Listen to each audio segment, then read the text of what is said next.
आज human rights commission of Pakistan ने 2023 के जो इंसानी हकूक़ हैं उसके बारे में एक रिपोर्ट जारी की है, स्टेट ऑफ ह्यूमन राइट्स इन 2023।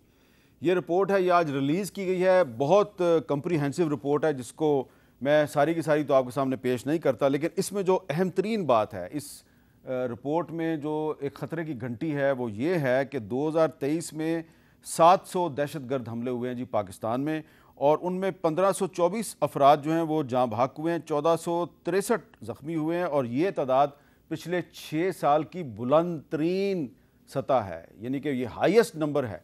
इसका मतलब है 2023 में सबसे ज़्यादा दहशतगर्दी हुई है। एक साल में 618 अफराद पुलिस मुकाबलों में मारे गए हैं, 33 अफराद हिरासत और 24 हिरासत से बाहर मारे गए। 226 खवातीन गैरत के नाम पे कत्ल हुई हैं, और इसके अलावा औसतन 11 बच्चे रोज़ाना ज़्यादती का शिकार होते हैं। और आगे चल के ये कहा गया है कि 2 करोड़ 26 लाख बच्चे जो हैं वो पाकिस्तान में स्कूलों से बाहर हैं, और जो जबरी गुमशुदगियों पर जो हुकूमत ने कमीशन कायम किया था कई साल पहले, उस कमीशन की कारकर्दगी पर इस रिपोर्ट में अदम इत्मीनान का इजहार किया गया है। तलाल चौधरी साहब, 2023 जो है उसमें कुछ अरसा तो आपकी जो शहबाज शरीफ साहब की हुकूमत थी और कुछ अरसा निगरान हुकूमत थी, लेकिन आप ये तो मानेंगे ना कि कोई ज़्यादा ख़ास फ़र्क नहीं था। लेकिन बसीयत एक पाकिस्तानी हुकूमत किसी की भी हो, अगर दहशत गर्दी के वाक़यात में इतना ज़्यादा इजाफा हो रहा है, 6 साल की जो हाईएस्ट सतह पे नंबर आ गया, तो ये बाइस तशवीश नहीं है? मीर साहब, बहुत ही तशवीश है, और इसकी कॉस्ट हमने पहले बहुत पे की है। और ये दहशत गर्दी जो है वो ये घंटों में या दिनों में, हफ्तों में नहीं बढ़ती, इसके लिए पूरा एक टाइम लगता है। और आप ये देख लें कि जब 2013 में हमने हुकूमत ली थी तो 1.5 दर्जन दहशत गर्दी के वाक़यात धमाकों समेत रोज़ होते थे, और अल्हम्दुलिल्लाह सारी पार्टियों को साथ बिठाया है, नेशनल एक्शन प्लान बना, सारे सूबों को साथ लेकर चले, एक मुश्किल तरीन फ़ैसले किए, और 2018 में पाकिस्तान में फाटा में पाकिस्तान का परचम लहराया, कोयटा में, कराची में अमन हुआ, सारी पार्टियों को साथ लेके नून, और उसके बाद इस पर हमने काम छोड़ दिया अफसोस से।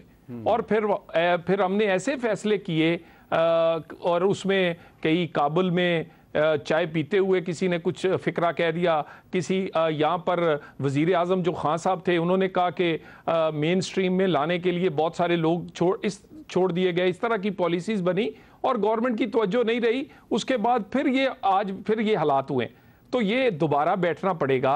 और ये अफसोसनाक बात है कि वो दहशतगर्दी जो ख़त्म हो गई थी आज फिर उसी तरह अरूज पर पहुँच रही है हर जगह पर। लतीफ़ खोजा साहब, ये जो human rights commission of Pakistan की एनुअल रिपोर्ट सामने आई है, तो इसमें जो टेररिज्म के हवाले से जो फिगर्स हैं इतनी तशवीशनाक हैं, आप नहीं समझते कि सियासतदानों को पार्लियामेंट में एक दूसरे से लड़ने की बजाय इस अहम तरीन कौमी मसले पर डिबेट करनी चाहिए कि how to tackle this issue?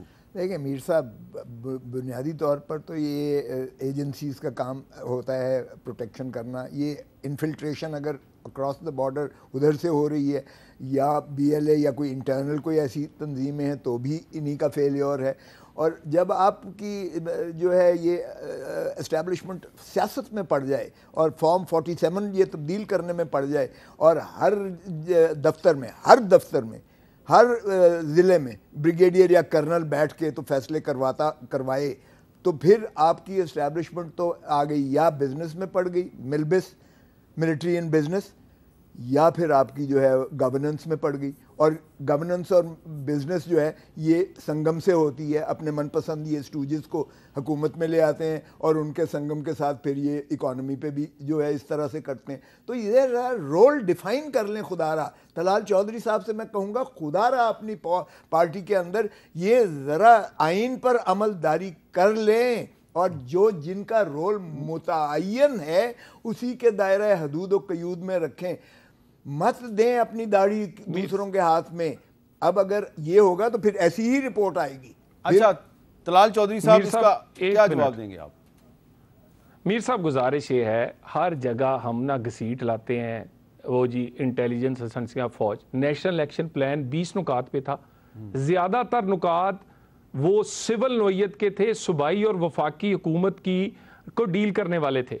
देखिए, जब तक पॉलिटिकल पूरी फोर्सेस पीछे ना खड़े हों सारे, तब तक कोई जंग कामयाब नहीं होती।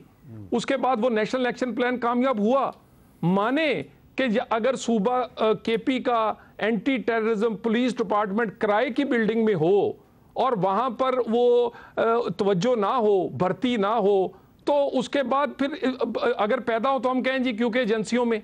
मेरा खुदा के लिए नेशनल एक्शन प्लान है, इस पर अमल के लिए इसी तरह ओपेक्स कमेटियां बनी थी, उसके बाद एक फोकस था, वो फोकस खत्म हुआ है। उस फोकस को खत्म होने की वजह से ये हुआ है। और सिविल हुकूमतें और सियासी जमातें जब तक पीछे खड़ी ना हो तो कोई भी एजेंसी, कोई भी अदारा कामयाब नहीं होता। आए हमारे साथ खड़े हो, आए केपी हुकूमत, बाकी छोड़े दहशतगर्दी पे तो आए ना जी।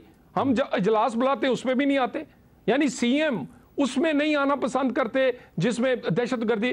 खुदा के लिए बाकी छोड़ दे, बाकी आप फॉर्म 75, 45 उसका दहशतगर्दी से क्यों जोड़ते हैं? आए बैठे, इसको तो खात्मा करें। वो मैंने सवाल किया था, जिम्मेदारी है, एक सूबा आपके पास है। परसों मैंने सीएम केपी से ये सवाल किया था कि क्या बातचीत करेंगे आप वफाकी हुकूमत से, तो उन्होंने कहा इनसे मैंने बात नहीं करनी, मुझे पता है इख्तियार किसके पास है। तो खोसा साहब की पार्टी की जो लीडरशिप है वो भी बात तो आप सिविलियन बाला से ही करते हैं, लेकिन वो उन्होंने जवाब दिया कि जिनके पास इख्तियार है मैं तो बात उसी से करूंगा। बहरहाल ये एक लंबी बहस है, लेकिन जो दहशतगर्दी के बढ़ते हुए वाक़यात हैं उस पर इस इंसानी हकूक़ कमीशन की रिपोर्ट में तशवीश का इजहार किया गया है। मेरी गुजारिश सिर्फ ये है कि इस पर तमाम जो सियासी जमातें हैं और पाकिस्तान के जो इदारे हैं उनको चाहिए कि इस पर ज़रा गौर करें और इस पर मज़ीद बहस कर सकते हैं।